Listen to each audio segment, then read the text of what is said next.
દાંતામાં આપ ફાટ્યું હોય તેવી સ્થિતિ જોવા મળી રહી છે। માત્ર 4 કલાકમાં સિઝનનો 22% વરસાદ આખા ચોમાસામાં પડે એનો 22% વરસાદ વરસ્યો છે। દાંતામાં અત્યાર સુધીમાં પડી ચૂક્યો છે 40% વરસાદ। તો 4 મહિનામાં 36 ઇંચ વરસાદ થાય છે। આજે 4 કલાકમાં 8 ઇંચ વરસાદ ખાબક્યો છે। તો બનાસકાંઠા દાંતા પંથકમાં સવારથી અનરાધાર વરસાદ વરસી રહ્યો છે। દાંતામાં 4 કલાકમાં 8 ઇંચ વરસાદ ખાબક્યો છે। તો પાલનપુર અને વડગામમાં 2 કલાકમાં 2 ઇંચ વરસાદ વરસ્યો છે। પાલનપુરના નીચાણવાળા વિસ્તારોમાં પાણી ભરાવાની શરૂઆત થઈ ગઈ છે।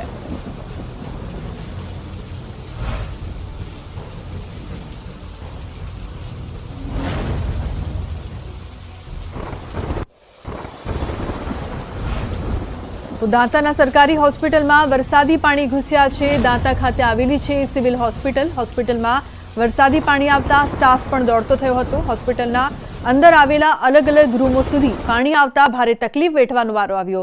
દર્દીઓને બેસવાની જગ્યાથી લઈને સ્ટાફને બેસવાની જગ્યા સુધી વરસાદી પાણી ફરી વળ્યા છે।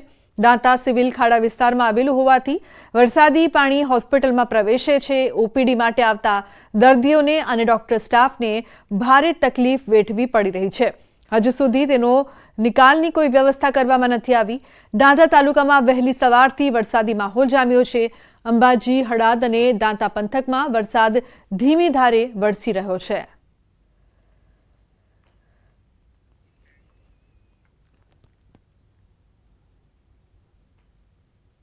સલામત રીતે અમે જે 3 સગર્ભા માતાઓ હતી તેમને ટ્રેક્ટર અને મારફતે, કારણ કે એમ્બ્યુલન્સ પણ પાણીમાં ફસાયેલી હતી, એટલે ટ્રેક્ટર મારફતે અમે એમની અન્ય ખાનગી હોસ્પિટલમાં સલામત રીતે શિફ્ટ કર્યા છે। દાંતા તાલુકામાં બીજી શું ખુવારી થશે? એક ભેંસનું વીજળી પડવાથી મરણ, કુંડેલ ગામે એક ભેંસનું વીજળી પડવાથી મરણ થયેલાનું જાણમાં આવેલ છે। તે સિવાય તંત્ર મંત્રીશ્રીને એલર્ટ કરીને સેજા પર હાજર રહેવા જણાવ્યું છે। ચોમાસાના અંદર વધારે પડતું આ વિસ્તારના અંદર મકાઈનો એમજ મગફળીનો બી પાક લેતા હોઈએ છીએ, જેના અંદર બહુ મોટો। બનાસકાંઠા જિલ્લાના દાંતા તાલુકામાં સવારથી વરસાદ જે છે ધમરોળી રહ્યો છે અને 4 કલાકમાં જે રીતે 8 ઇંચ વરસાદ પડ્યો છે। અને ખાસ કરીને કહેવા જઈએ તો દાંતા તાલુકાનું જે પેથાપુર છે, પેથાપુરની પાસે જે વીરબાવજીવાળી નદી આવેલી છે, એ નદી જે સૂકી ભટ્ટ પડી રહેતી હતી, આજે આ નદી છે બંને કાંઠે જોવા મળી રહી છે। અને કેટલાય લોકો જે છે આ નદી વહેતા જે છે લોકો પણ આ નદીનો નજારો જોવા માટે અહીં પુલ ઉપર પહોંચેલા જોવા મળ્યા હતા। અને કહી શકાય છે કે હજી સુધી જે રીતે આકાશમાં જે રીતે વાદળો જોવા મળી રહ્યા છે, હજી વધુ વરસાદ વળે તેવું લાગી રહ્યું છે। અને ખાસ કરીને આજે નદી સૂકી ભટ્ટ પડી રહેતી હતી અને આજે આ નદી જે છે, આ નદી બંને કાંઠે વહેતા ચોક્કસપણે ખેડૂતોને મોટો ફાયદો થશે। અને જે કૂવાના સ્થળ છે એ પણ પાણીના ઊંચા આવશે। અને જે રીતે ખેડૂતો જે બતાવી રહ્યા છે કે ખાસ કરીને આ વિસ્તારમાં જે છે મગફળીનો અને મકાઈનો મહત્તમ જે પાક લેવાતો છે એ પણ સારા પ્રમાણમાં પાક થશે। અને જે આ વખતનો જે રવિ પાક છે, શિયાળાનો રવિ પાક કહેવાય છે, એ તો સારો લેવાશે જ, પણ આ જે નદીના કારણે જે પાણીના સ્તર ઊંચા આવશે તેનાથી કદાચ ઉનાળુ પાકમાં પણ તેમને ફાયદો થઈ શકશે। મહેન્દ્ર અગ્રવાલ, ન્યૂઝ 18 ગુજરાતી, પેથાપુર, દાંતા। અંબાજીના દાંતામાં 4 કલાકમાં 8 ઇંચ વરસાદ પડતા દાંતા તાલુકામાં ચારે તરફ પાણી થઈ ગયું છે। અનેક નદીઓ પુનર્જીવિત થઈ છે। પેથાપુરની અર્જુની નદી 2 કાંઠે વહી રહી છે। લાંબા સમયથી આ નદી સૂકી હતી, ત્યારે નદીમાં નવા નીર આવતા ખેડૂતોમાં ખુશીનો માહોલ જોવા મળ્યો છે। પનિહારી પંથકમાં પણ અનેક વિસ્તારોમાં પાણીના ધોધ જોવા મળ્યા હતા। ખેતરોમાં પાણી ભરાતા વાવેલો પાક નિષ્ફળ જવાની ભીતિ સેવાઈ રહી છે। મોંઘા ભાવનું બિયારણ પાણીમાં ગરકાવ થઈ ગયું છે। ચોમાસાના પ્રારંભે એક તરફ ખેડૂતોમાં ખુશીનો માહોલ છે, તો બીજી તરફ વાવેલો પાક ડૂબતા ખેડૂતોમાં નારાજગી જોવા મળી રહી છે।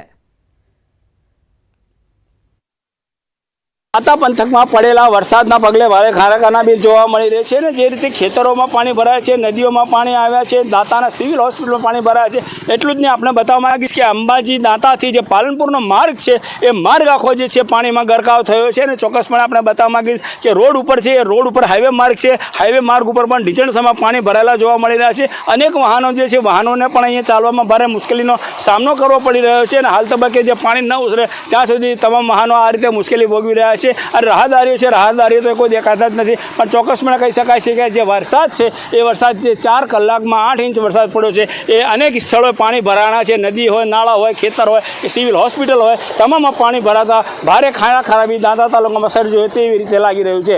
મહેન્દ્ર અગ્રવાલ, ન્યૂઝ 18 ગુજરાતી, દાંતા। તો પાલનપુરની વાત કરીએ તો સવારથી ધોધમાર વરસાદી માહોલ જામ્યો છે। 2 કલાકમાં 1.5 થી ઇંચ વરસાદ વરસતા રસ્તાઓ પર નદીઓ વહેતી થઈ છે। પાલનપુરના ગઠામણ પાટિયા રોડ ઉપર પાણી ભરાયા હતા। 3 થી 4 ફૂટ જેટલા પાણી ભરાતા વાહન ચાલકો મુશ્કેલીમાં મુકાયા હતા। નગરપાલિકાની પ્રી મોન્સૂન કામગીરી માત્ર કાગળ ઉપર હોય તેવા દ્રશ્યો પણ સામે આવ્યા। ગઠામણ પાટિયાથી 10 થી વધુ ગામોને જોડતા માર્ગ ઉપર પાણી ભરાતા વિદ્યાર્થીઓના વાહનો તેમજ રાહદારીઓ અટવાયા। ગઠામણ પાટિયા પાલનપુર અમદાવાદને જોડતો હાઈવે માર્ગ છે। પાણી ભરાતા હાઈવે ઉપરથી પસાર થતા વાહનો તેમજ ગામડાઓમાંથી આવતા વાહનોને લઈને ટ્રાફિક સર્જાયું હતું। પાણી ભરાવાના કારણે અનેક વાહનો પણ બંધ થયા છે।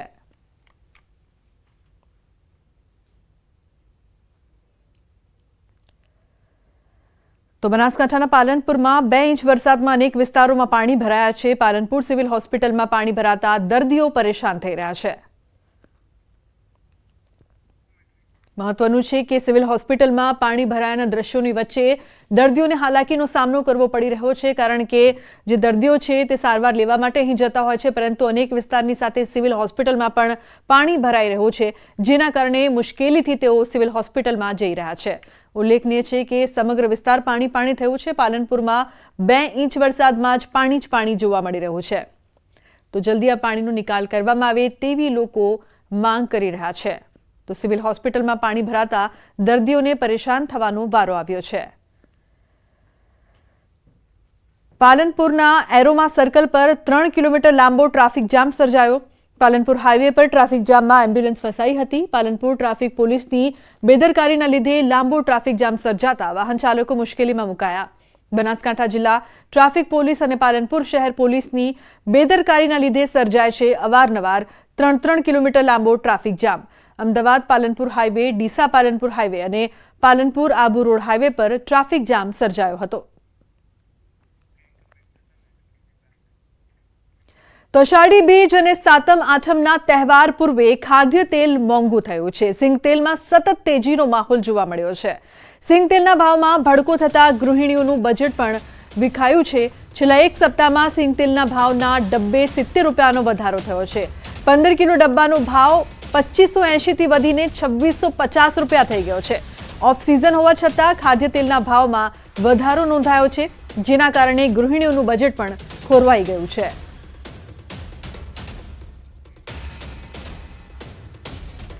તો અમદાવાદ કોંગ્રેસ ભવન ખાતે થયેલા પથ્થરમારાની ઘટનાને લઈને શક્તિસિંહની પ્રેસ કોન્ફરન્સ। ભાજપ ગુજરાતની પરંપરાને અસ્મિતાનું ખંડન કર્યું છે।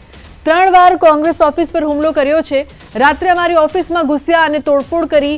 પોલીસ ફરજ પર હતી પણ પોલીસે કોઈની અટકાયત ન કરી। કોંગ્રેસ પક્ષમાં જ તોડફોડ કરનાર સોશિયલ મીડિયા તેમના પેજ પર મોકલે છે, છતાં કેમ કોઈ કાર્યવાહી નથી થતી। ભાજપ મેસેજ કરે છે કે ત્યાં જઈને પથ્થરમારો કરવાનો છે, છતાં પોલીસ દ્વારા કોઈને પકડવામાં આવ્યા નહીં।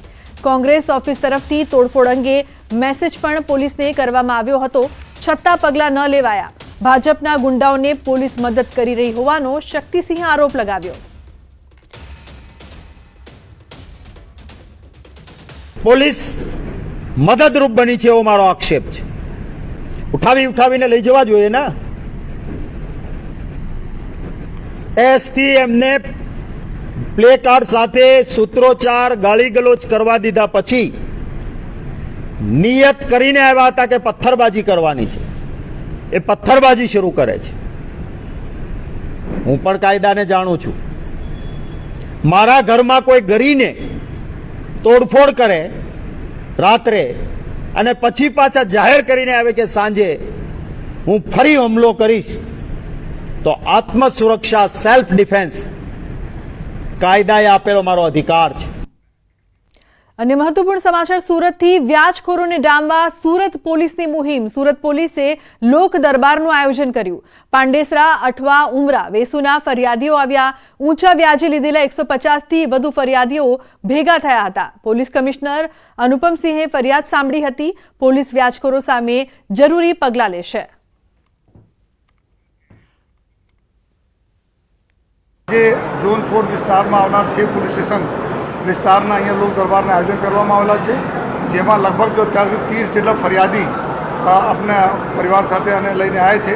એના ત્યારે તાત્કાલિક ઘણા બધા એવા કેસીસ છે કે તુરંત ગુના આપી એના એટલા પુરાવા છે કે દાખલ કરવા માટે તો પોલીસ દાખલ કરવાની કાર્યવાહી બી ચાલુ છે.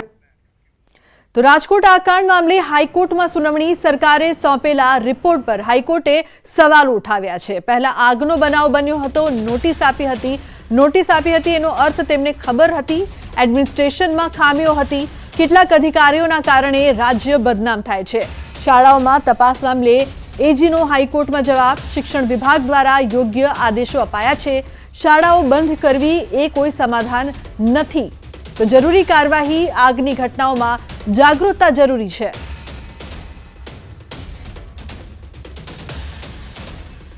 સૌથી અગત્યની ચર્ચા મ્યુનિસિપલ કમિશનરના રોલની થઈ કે મ્યુનિસિપલ કમિશનરે સેક્શન 260(2) નીચે ડેલિગેશન ઓફ પાવર આપે તો પણ તેમની અંગત જવાબદારી ખરી કે નહીં.